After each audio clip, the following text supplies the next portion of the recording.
Je me suis réveillé avec un bourdonnement persistant, comme si 1000 abeilles dansaient autour de moi. La lumière blanche du plafond m'a temporairement aveuglé, et je me suis retrouvé entouré d'un enchevêtrement de tubes et de moniteurs. Mon cœur s'est accéléré lorsque j'ai senti la pression d'un appareil sur ma poitrine, et un sentiment de panique m'a envahi.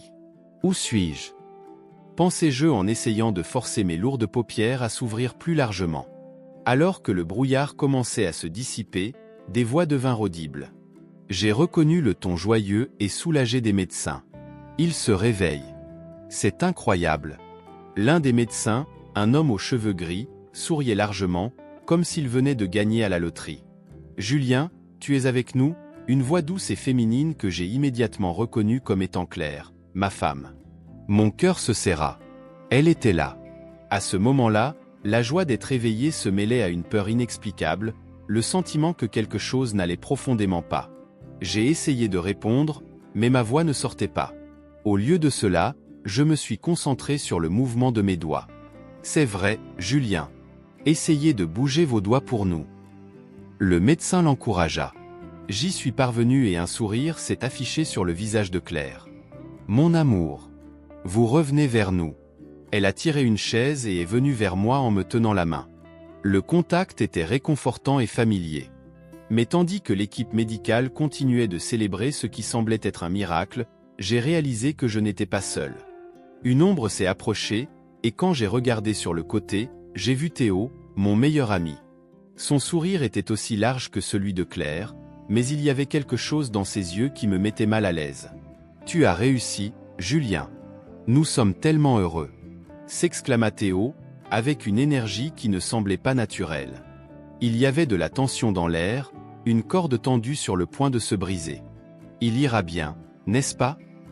demanda Claire, la voix un peu tremblante. « À coup sûr. Le pire est passé. » répondit Théo en me regardant fixement. La conversation a continué, mais j'étais perdu dans mes propres pensées. Ce qui s'est passé ? Comment suis-je arrivé ici ?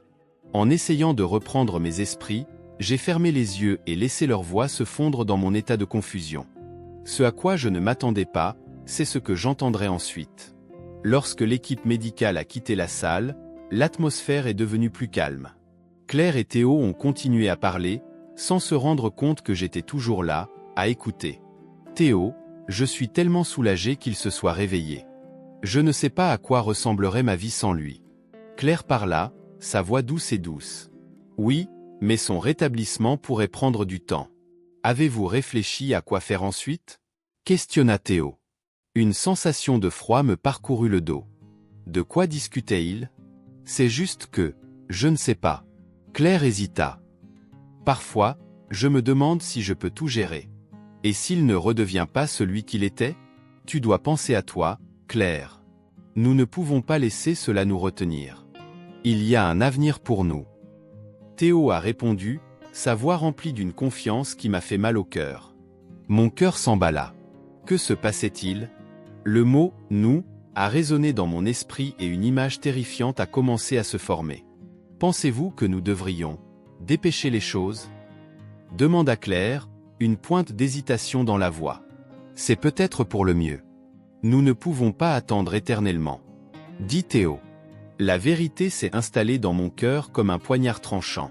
Il préparait quelque chose, et moi, allongé dans ce lit d'hôpital, j'étais juste un spectateur impuissant devant cette trahison. Alors qu'il continuait à parler, une décision s'est formée dans mon esprit. Je ne pouvais pas leur faire savoir que j'avais tout entendu. Mon silence serait ma défense. Quoi qu'il en soit, j'étais déterminé à ne pas être une victime. Dès que Claire m'a dit au revoir et a quitté la chambre, j'ai laissé mon corps se détendre sur le lit, mais mon esprit était en pleine activité. Que ferais-je ensuite ? Ce silence, cette apparente inconscience, deviendrait mon arme. J'étais sur le point de jouer à un jeu de mensonges, et pour la première fois, j'aurais le contrôle. Me réveiller dans un lit d'hôpital a été un choc que je n'aurais jamais pu imaginer. L'odeur de l'antiseptique mêlée au bruit constant des moniteurs m'enveloppait d'une manière angoissante. Mais ce à quoi je ne m'attendais pas, et ce qui m'a frappé encore plus, c'est ce que j'ai entendu ensuite. Claire et Théo, mon meilleur ami, discutaient à huis clos, comme si chaque mot était une lame transperçant mon cœur encore vulnérable. Les jours suivants, la routine hospitalière est devenue une sorte de théâtre. Claire venait me rendre visite tous les jours et même si son inquiétude semblait sincère, il y avait quelque chose dans son comportement qui me mettait mal à l'aise. Je l'observais chacun de ses mouvements, chaque regard qu'elle échangeait avec Théo, même s'il était loin, et je remarquais la dynamique qui se déroulait devant moi. C'était comme s'il dansait, dans un subtil ballet de gestes et d'expressions que je pouvais remarquer, même dans mon état de faiblesse. « Julien, comment te sens-tu aujourd'hui » Claire a demandé d'un ton doux, comme pour essayer de dissimuler la tension sous-jacente. Je gardais mon regard fixé sur le plafond, me concentrant pour ne pas révéler qu'à chacun de ces mots, je sentais un nœud se former dans mon estomac. « Je m'améliore », répondis-je, forçant une expression neutre. Juste un peu fatigué. Ce que je voulais vraiment, c'était crier.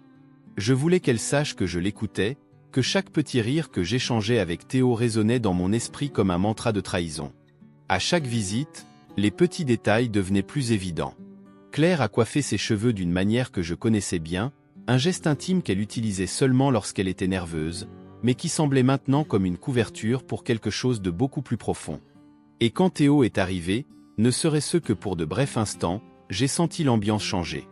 C'était comme si l'air devenait plus épais, rempli de secrets inexprimés. « Tu t'en remettras vite, je le sais », dit un jour Théo, alors qu'il était aux côtés de Claire. Il avait un sourire qui me paraissait toujours sincère, mais maintenant, c'était juste le symbole de tout ce qui était sur le point de s'effondrer. Claire m'a souri en retour et je pouvais voir la complicité dans ses yeux. Une étincelle qui ne devrait pas être là. Pendant ce temps, les médecins faisaient leur tournée et j'entendais des fragments de leur conversation. Son état est stable, mais son rétablissement complet pourrait prendre plus de temps que prévu. La phrase se répétait dans mon esprit, comme pour me rappeler que j'avais encore le temps. Il est temps de planifier, d'observer, de comprendre l'étendue de la trahison qui m'entourait. « Julien, tu dois faire de gros efforts. Votre corps a besoin de vous maintenant », a déclaré une infirmière en ajustant ses médicaments. C'était vrai, j'avais besoin de me dépasser, non seulement pour récupérer physiquement, mais aussi pour me préparer mentalement à ce qui allait arriver. Il y avait en moi une force grandissante, une détermination dont j'ignorais l'existence. Le silence que j'avais choisi comme piège commençait à se transformer en stratégie. Chaque jour qui passait, je prenais de plus en plus conscience de ce que faisaient Claire et Théo. Leurs regards complices, les attouchements discrets qu'ils échangeaient étaient comme des couteaux tranchants qui me transperçaient l'âme. Je me demandais s'ils pensaient vraiment que j'étais incapable de réaliser, que je n'avais pas la capacité de comprendre la trahison qui se tramait sous mon nez. « As-tu besoin de quelque chose ? Puis-je vous apporter un livre ou quelque chose comme ça ?» Claire a demandé lors d'une autre visite, avec une expression qui essayait d'être inquiète mais qui ne faisait que me faire me sentir plus éloigné d'elle. Ce que je voulais, c'était qu'elle sache que je n'étais pas un imbécile. Que j'ai vu au-delà des mots et des gestes. En fait, j'ai juste besoin d'un peu de paix, dis-je, et le silence qui suivit fut assourdissant. Pour moi, ce silence était plus éloquent que n'importe quel mot. C'est l'espace où mon esprit a commencé à façonner des plans, où j'ai commencé à transformer la douleur en stratégie. Le jeu du mensonge ne faisait que commencer et j'étais prêt à jouer. Les lumières fluorescentes de l'hôpital pulsaient au-dessus de moi, créant un environnement presque surréaliste. Chaque jour qui passait, je devenais de plus en plus conscient de mon environnement.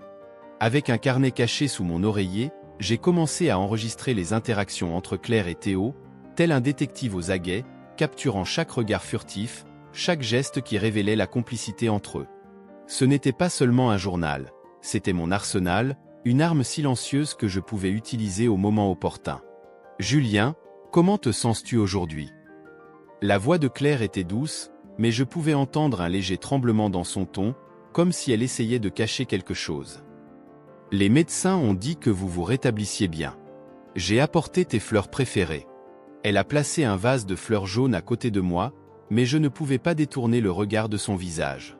Je voulais voir s'il y avait le moindre signe de culpabilité, la moindre trace de la trahison que j'avais découverte. « Je vais bien, Claire, répondis-je mentalement, alors que les mots ne sortaient toujours pas de ma bouche. La vérité était que j'étais loin d'être bien.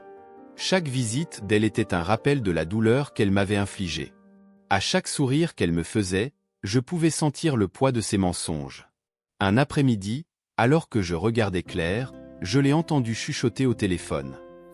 Théo, il faut qu'on accélère le plan. Julien progresse, mais on peut profiter de ce voyage pour s'évader un peu.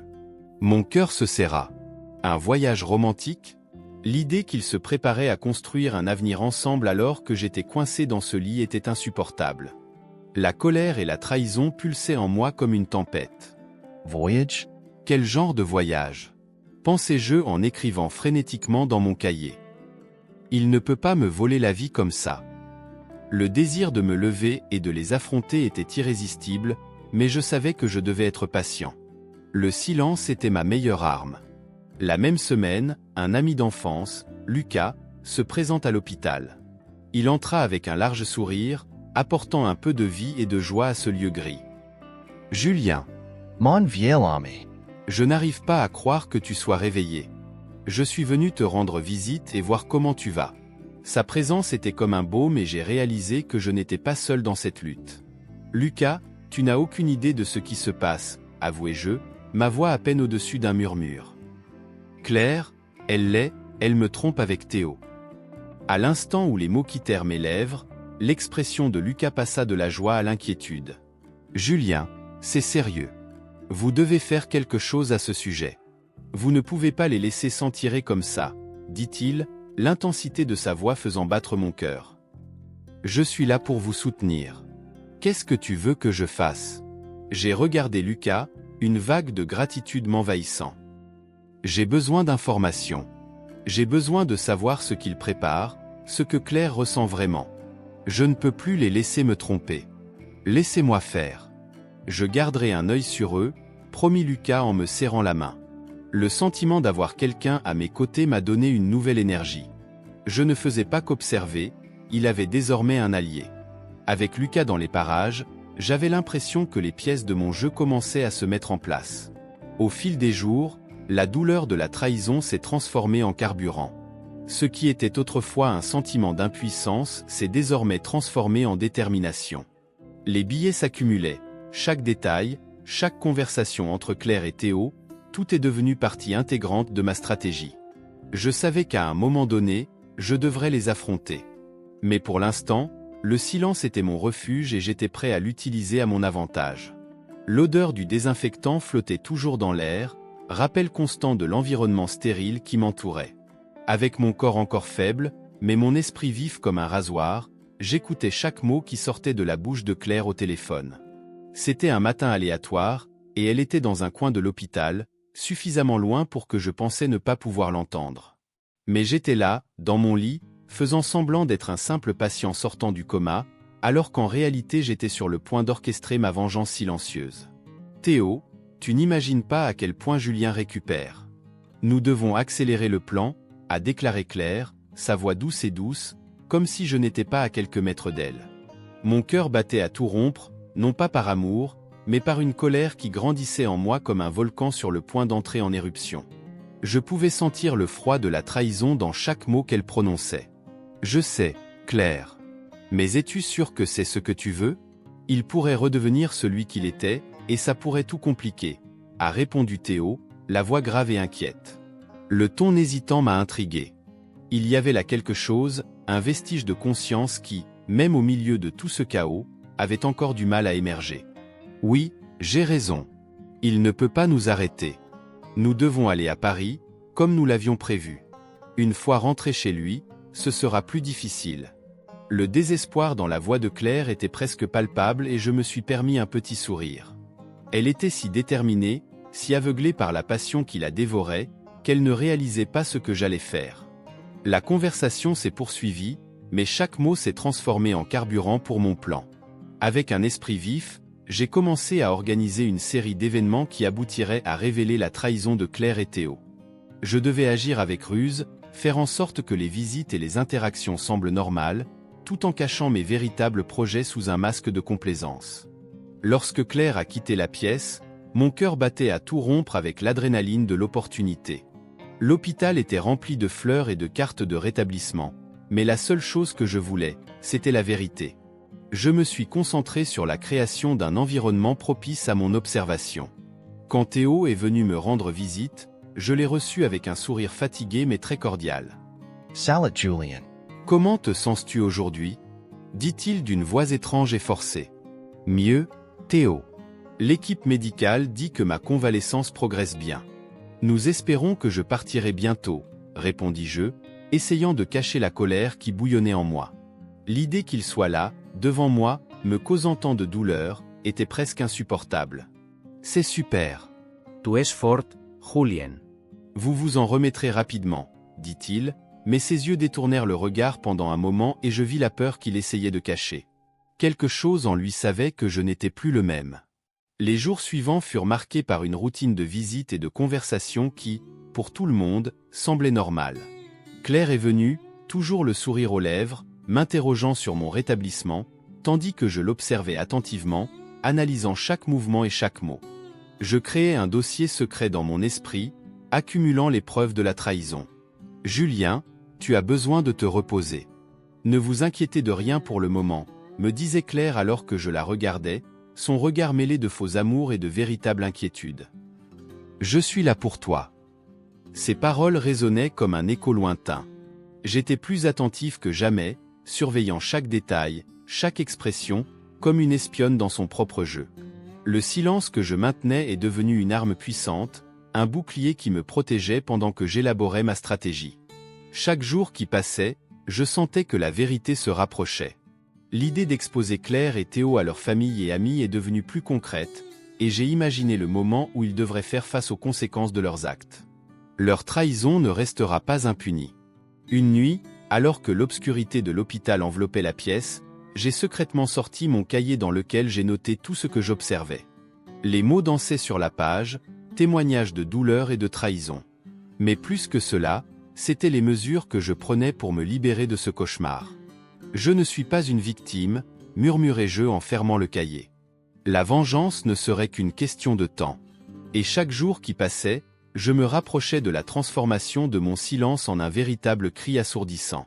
Chaque jour qui passait, je me sentais davantage comme un chef d'orchestre dysfonctionnel, dirigeant un concert de mensonges et de trahison. En simulant de petites rechutes, j'ai remarqué à quel point Claire se rapprochait de moi, sa véritable inquiétude mêlée à la culpabilité qu'elle essayait de cacher. Les moniteurs de l'hôpital bipaient doucement et je me demandais si elle croyait vraiment que j'étais aussi vulnérable que j'en avais l'air. « Julien, tu te sens bien ?» a demandé Claire, son ton de voix doux, presque maternel, résonnant dans mes oreilles. Elle se pencha plus près, comme si elle voulait lire dans mes pensées. Je me contentais de la regarder, maintenant le silence qui était devenu mon bouclier. Au fond, je savais qu'elle perdait le contrôle. Chaque jour qui passait, plus elle devenait insécurisée. C'était comme si, au lieu que je récupère, c'était elle qui s'effondrait lentement. Dans un de ces moments où elle était particulièrement émue, Claire m'a avoué. Parfois, je me demande si je fais vraiment la bonne chose. Te quitter est si dur. Elle hésita, les yeux remplis de larmes. Je ne sais pas si je peux. C'était l'un des moments que j'attendais. Son côté vulnérable était une faiblesse que je pouvais utiliser à mon avantage. Claire, tu as toujours été forte. C'est ce que j'admire chez toi. Dis-je en essayant de paraître encourageant, tandis qu'à l'intérieur, mon cœur se serra. Si vous pensez que c'est ce qu'il y a de mieux pour nous, alors vous devriez aller de l'avant. Elle hésita, mais je voyais le doute commencer à germer. C'était ce dont j'avais besoin. À chaque geste de sa fragilité, je tendais les ficelles de ma stratégie. Dans les jours qui ont suivi, avec le soutien de Lucas, mon ami d'enfance, j'ai commencé à organiser une réunion de famille. C'était l'occasion idéale d'exposer la vérité une fois pour toutes. Lucas était l'un des rares à connaître la vérité, et contrairement à Claire et Théo, il ne m'a jamais abandonné. « Julien, tu es sûr d'être prêt pour ça ?» m'a-t-il demandé, l'air inquiet. « Il ne s'agit pas d'être préparé, Lucas. Il s'agit de faire ce qui est juste. Ils ont besoin d'entendre la vérité, et j'ai besoin que tout le monde sache ce qui se passe réellement. » Par une nuit silencieuse, alors que l'hôpital dormait, j'ai esquissé des idées pour la réunion dans un cahier. Le plan prenait forme et je savais que je devais être méticuleux. Chaque détail comptait, de la manière dont je présentais l'histoire jusqu'au moment où je révélais la trahison. Au fil des jours, je sentais la tension monter. Claire a continué à me rendre visite, son sourire forcé devenant de plus en plus évident. Je l'observais du coin de l'œil, remarquant comment elle essayait de dissimuler les messages qu'elle échangeait avec Théo. C'était comme si je voyais à travers du verre transparent, et tout devenait de plus en plus clair. Finalement, le jour de la réunion arriva. La salle était pleine de visages familiers, tous avec des expressions d'attente et d'inquiétude. J'ai regardé Claire, qui était assise au premier rang, un mélange d'anxiété et de détermination inscrit sur son visage. Le temps semblait s'être arrêté et la pièce était enveloppée d'un silence presque palpable. Je remercie tout le monde d'être ici aujourd'hui. Ai-je commencé, ma voix résonnant sur les murs de la pièce. Aujourd'hui, je veux parler de confiance, d'amour et surtout de vérité. Pendant que je parlais, j'ai senti l'énergie dans la pièce changer, la tension monter à chaque mot que je prononçais. Il était temps de révéler ce que j'avais retenu si longtemps. Et là, entre regards perplexes et cœurs qui s'emballaient, je savais que j'allais tout changer. Le silence qui avait été mon allié est désormais devenu l'arme la plus puissante que je possédais. La lumière du jour filtrait timidement à travers les rideaux de l'hôpital, mais j'étais complètement concentré sur ce que je m'apprêtais à faire. La réunion de famille était prévue ce jour-là et la tension était palpable. Tous les visages familiers seraient là, et moi, derrière le masque d'un homme vulnérable, je me préparais à présenter la vérité que j'avais si longtemps gardée silencieuse. La pièce était décorée de fleurs que Claire avait apportées lors de ses visites, une touche qui semblait autrefois tendre mais qui était maintenant un cruel rappel de sa trahison. J'ai entendu des rires et des conversations basses à mesure que les membres de la famille arrivaient, mais au fond, seul mon cœur qui s'emballait résonnait. « Est-ce que tout est prêt, Julien ?» murmura mon ami d'enfance Marc, qui était à côté de moi, avec un air inquiet. « Oui, tout est prêt. J'ai juste besoin qu'il écoute. »« Que tout le monde entende, » répondis-je en brandissant le cahier où j'avais tout noté. Il hocha la tête, comprenant la gravité de ce qui allait se passer. Quand tout le monde fut installé, j'ai pris une profonde inspiration, et la voix brisée par l'émotion, j'ai commencé mon discours. Merci à tous d'être ici. C'est une période difficile pour moi, mais je sens que je dois partager quelque chose de très important. La pièce devint silencieuse, les expressions passant de la curiosité à l'inquiétude. Claire était assise au premier rang, les yeux fixés sur moi, mêlant anxiété et pointe de culpabilité que j'avais envie d'exposer. Aujourd'hui, je veux parler d'amour et de trahison. Sur le fait que la confiance est un fil délicat qui, une fois rompu, peut causer de profondes blessures. J'ai vu Claire lui serrer la main et pendant un instant, le doute a traversé son visage. Je ne céderai pas à son expression de désespoir. Je me suis tu depuis longtemps, mais je ne peux plus. Ce que je m'apprête à vous montrer va tout changer. D'un geste discret, Marc a activé l'enregistrement que j'avais préparé. La pièce devint silencieuse alors que la voix de Claire commençait à résonner.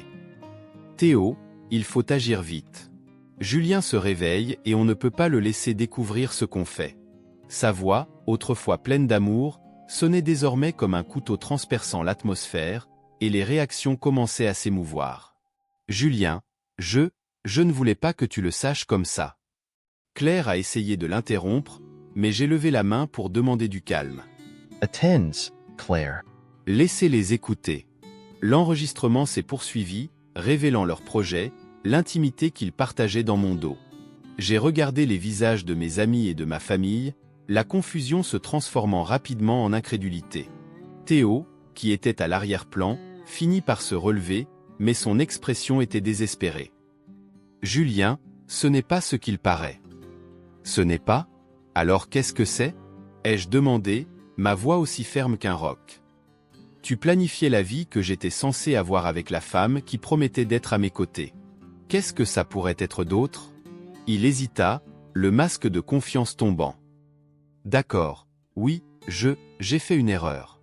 Mais je ne voulais pas que ça se termine comme ça. Mais c'est fini, Théo.